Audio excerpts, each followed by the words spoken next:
yéen a ngi ñuy topp ci Fafa TV. Fafa TV. ci noonu la ñuy toxoo dem ci maître Massokhna Kane ci ñaar fukki minute moom itam ku ne xam na ko ci yëngatoom ci wàllu yoon waaye ci féeteem ci question yu mag yi nga xam ne ay question la yoo xam ne yi ay question islamique la wane ci itam disponibilité bu teewee ci jataay yu mel nii war nañ ko seddeel bu la neexoon mënoon nga ko tuddee am na ko tuddoon député daara ji mais moom mën na nekk avocat daara ji te moom la ndax les grandes questions yi nga xam ne daf ñuy jaaxal yépp bu ci ne moo xam guddi la moo xam bëccëg la moo xam ci bureau am ak feneen foo ci teseeg moom rek mu wan la disponibilité taxaw ci taxaaru ci dara donc maître ñoo ngi lay jox kàddu gi ci cadre boobu nga xam ne moom la ñu jàpp na ci ngay waxtaan. asalaamaaleykum wa rahmatullah wa barakatuh. waaleykum salaam wa rahmatullah wa barakatuh. maa ngi jégalu ci baat bi nag bala ñuy commencé. xaw a xurfan di wax ni rabbi israh li sadri wa yassir li amri waxlul uqdatan min lisaani yafqahu qawli. ma nekk ci ay kanamu ustaaz ak ay imam di bëgg a làkk arab ngay wax tuuti ci alxuraan risque bu rëy la waaye nag dama nekk ci position kuy tari rek nekk ci kanamu ay kilifam di tari di jéem a tari maa ngi leen di nuyu bu gën a sell ci nuyu yi asalaamaaleykum wa rahmatullah di am mbégte mu rëy fekke jataay bii di sant yàlla li ma ci boole ndax yéen ñi toog ñu ci bari xàmme naa leen te ay kilifa diine ngeen te ñi gën ci askan wi man mën naa génn ñi ci ngeen bokk ndax yàlla defar na leen te yéen a ngi defar askan wi loolu laay wax toujours moo tax seen jataay dama koy ñeme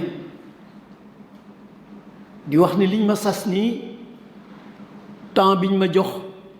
tuuti na lool waaye nag dañ ci jéem a yem ndax débat yi war a am après moo ëpp importance donc introduction rek dañuy mën a def ci introduction bi dañu wax nañu jéem a xalaat ci affaire relation bi am diggante ñooñ diine ak ñooñ état naka lañ koy formaliser relation boobu naka lañ koy formaliser imam Dame wax na tuuti ci histoire yoo xam ni moo xewoon fii Sénégal ci temps wu colon ya d'abord ba ci temps wu indépendance Senghor ak ñoom Abdou Diouf ak ñoom ñëpp ku ci nekk sa nguur am na ay jéego yoo xam ni am na ci ak ñooñ diine colon yi masuñu def dara fii ci Sénégal te diisoowuñu ak ñooñ diine yi d'abord ils étaient très prudents bala ñu daan def dara dañuy wax ak kilifa diine yi Senghor bi mu ñëwee aussi moom it exemple la woon parce que Senghor ñëpp xam nañ ñu meloon ak këru diine yi waaw daawul def dara te waxu ceeg ñoom ba xam ñoom lan moo ci seen xalaat ñu dogal ko ñi ci des aussi bi ñu ñëwee ku nekk jéem nga bay sa wàll mais dañu wax ci constitution ñu ne le Sénégal la République du Sénégal est laïque waaye laïcité boobu xam ni day wone ni état bi dafa jàmbure ci diine yi loolu théorie la rek théorie ni ñu ko bindee ci constitution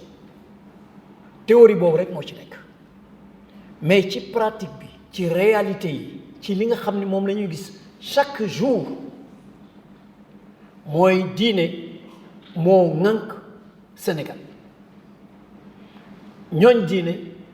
ñoom ñoo yore kilifteef gi ci réew mi ni muy doxi li koy firnde mooy à tout moment problème bu am tous les chemins mènent à Touba ou à Tivaouane wala feneen moo xam homme politique yi bu ñuy campagne dañu dem ci kilifa diine yi d'abord problème bu mënti am ci réew mi dañuy def délégation dem ci kër diine yi loolu moo mas di am et ci palu Ablaye Wade ci la gënoon a feeñ déjà loolu defe naa yéen ñëpp seede ngeen ko donc réalité bi mooy Sénégal dëkku diine la dëkku islam la te Sénégal damay faral di wax ni bare na ay nit ñu baax mais dañoo tasaaroo faiblesse bi yëpp mooy tasaaroo bi loolu moo indi ci affaire formalisation parce que ci thème bi da ngeen wax encadrement wala formalisation encadrement dama ni baaxul ci suñu diine encadrement mooy état bi moo encadré te li koy firnde te temps bi mayewu ko mooy loi sur les daara loi sur les daara loi d'encadrement la te buñ ko jàngatee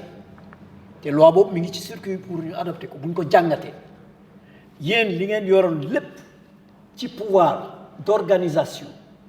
même d'enseignement même contenu enseignement bi lépp état bi moo koy encadré te loolu musiba la parce que loolu mos fi am ca suñuy maam ba léegi loolu mos fi am defe naa ni daara dafa gën a avancé mag ñi liñ fi tegoon da ngeen ñëw yokk ci li koy firnde mooy li xew démb mooy cérémonie récital de Coran bii fi amoon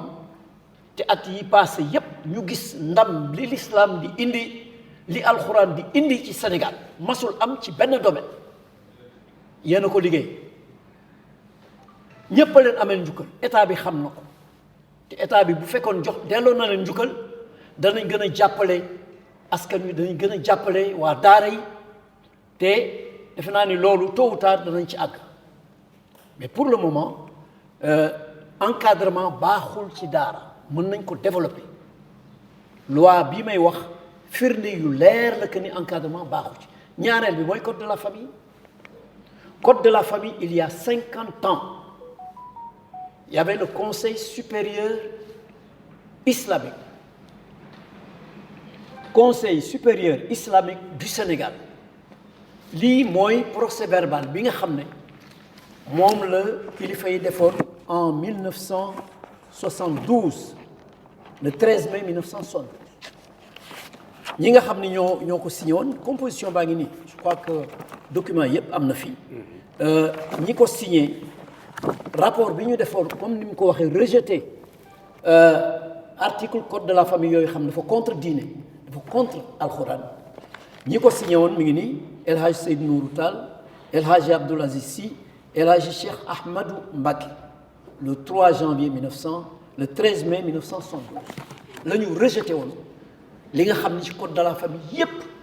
dafa contre li nga xam ne moom la alxuraan wax ba mu amoon benn comité de suivi du projet du code du statut personnel du Sénégal projet de statut personnel du Sénégal boo xam ne bii benn comité ñoom ñoo ko taxawaloon documents yi ñu ngi fii xam naa ni yor ngeen documents yi moom lu leer la wala na ni il y a 50 ans suñu njiitu diine yi fi newoon dañu amoon projet statut personnel bu jullit yi nekk Sénégal il y a 50 ans boobu ba léegi avancé wu au contraire am na jigéen yuy xeex pour jële fi sax li nga xam ni code de la famille dañ ko fi tegoon te njiitu diine yi contre ko donc yéen am ngeen liggéey bu rëy am ngeen sa su rëy donc encadrement baaxul formalisation waaw yaakaar naa ni formalisation baax na mais problème bi mooy naka lañ koy defee formalisation boobu li nga xam ne mooy faiblesse bi li nga xam ne moo tax formalisation boobu mënta àgg fi mu war a àgg mooy division bu mag bi am ci suñu njiit diine yi division bu réy division boo xam ne bi parce que bu fekkoon amoon na conseil supérieur islamique yooyu maam yi tegoon il y a 50 ans conseil islamique conseil supérieur islamique xam ni ñi bokk ci ku nekk tijaan murid ñépp parce que yooyu ay école la lu baax la lu baax la tarixa yi lu baax la parce que ay école la ci sama gis-gis ñoom ñëpp dañu dajaloo woon def li ñuy wax conseil supérieur islamique loolu moo mun a nekk structure boo xam ne bii day dajale ñëpp mu nekk benn doole nekk benn parole yoo xam ne dañuy mun a wax ak état bi am benn interlocuteur mais état li ko arrangé mooy li am actuellement mooy division bi ku nekk day jëflanteeg yow ni mu ko neexee te loolu aussi li nga xam ni moo koy complété ci gàttal mooy mu am ministère chargé des affaires religieuses ñaari structure yooyu gëm naa ni bu ñu bëggee formaliser ñaari structure yooyu mooy war a am structure supérieure boo xam ne day jóge ci ñooñ diine ak structure boo xam ne état bi daf koy def muy ministère boo xam ne daf koy permettre mu traiter ñëpp de la même façon égalité waaye du dem ci fii joxe fa 500 millions dem fii joxe fa 50 millions ainsi de suite ni mën na ci développer lu bare te document yi ko firnde mi ngi fii mais temps bi moo ko mayewul donc moo tax foofu la ñu bugg a yem donc ci résumé daal bu ñu waree formaliser mooy ñaari structure conseil supérieur islamique boo xam dañ ko war a dekkal ndax mag ñi tegoon nañ ko ak ministère en charge des affaires religieuses ñun loolu la ñu gis ci loo xam ne mën nañ ko wax am na problème yu bare nag mais problème yi defe naa ne ñun ñoo ko gën a créer ndax division bi am faiblesse suñu faiblesse ñun ñi nga xam ne ñooy yore diine muy yéen faiblesse bi mooy division bi parce que loolu moo arrangé état loolu moo mën a tax état lu ko neex mu def jërëjëf donc foofu laay yem jërëjëf parce que temps bi ñu joxe woon maître mi ko tëj na ko ci façon bu pratique ay proposition yoo xam ne duñ ci dell def na même diagnostic bi nit ñëpp bi ñu def ñun ñëpp gis na mbir mi il faut ñu dem ci formaliser ko ci ut ñaari jumtuwaay bànqaas boo xam ne bi ci diine ji lay dellusi ak bànqaas boo xam ne bi état bi moo koy dimbali mu mën a def li mu bëgg a def mu proposé ci ministère boo xam ne bi mooy saytu li aju ci diine ji donc incha allah dinañu dem ci mbokk yi nga xam ni ñoo war a participer ci gën a xóotal waxtaan wi am nañu ay discutants yoo xam ne yi tànnoon nañ leen sëñ Cheikh Ahmed Tidiane Sy Al Amin moo ngi fi dana ci participer docteur Ndiogou Mbacké Samb dana ci participer professeur Mouhamadul Amin Ndiaye dana ci participer président Bassir Sarr dana ci participer ak al imam Serif Sy. yéen a ngi ñuy topp ci Fafa TV. Fafa TV.